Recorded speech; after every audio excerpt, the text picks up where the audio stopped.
So let's talk two-step equations. So as I said in the last video, two-step equations just mean that we have to make two moves instead of one. So as far as the process goes, there's really no different. We can add, subtract, multiply, or divide. If you do it to one side though, you do have to do it to the other. Now because it's two-step, our writing down here is going to be a little bit longer, but that's okay. So we'll give ourselves a little room, put that there. All right.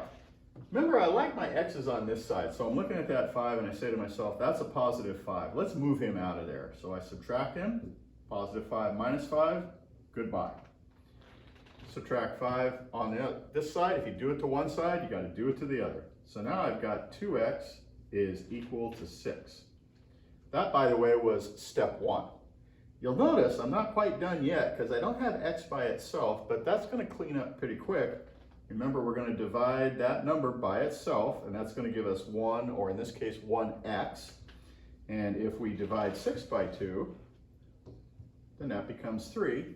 Voila, x is equal to 3. And that was the second step. That was a two-step equation. You'll notice I'm doing the same thing we did with the one steps. See, we got here, you know, I kind of like my x's on this side, and I kind of like my x's to be positive, so the first thing I'm going to do is I'm going to add 2x here. Now, negative 2x and positive 2x, that wipes out. However, we do have to do it on this side. Now, there's no x's to add here, so that winds up looking like that. 2x, just put it in front, 2x plus 10 is equal to 6. My second step, actually this is going to be, the way I'm doing it here, is going to wind up being 3-step, but that's okay.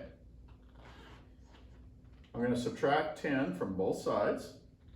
6 minus 10 gives me negative 4, and now I have 2x is equal to negative 4. The last thing I'll do, I'll divide both by 2, that takes that away. Divide by 2 here. Negative 4 divided by 2 is negative 2. A negative divided by a positive is a negative. And that was actually 3-step. Gave you a little bonus there. Okay? But again, you can see I'm not doing anything that we haven't already done before. Here I added, here I subtracted, and here I divided. And every time I did it to both sides. If you do it to one side, you got to do it to the other. So in the next video, we'll do some more demonstration. And remember, go Cowboys.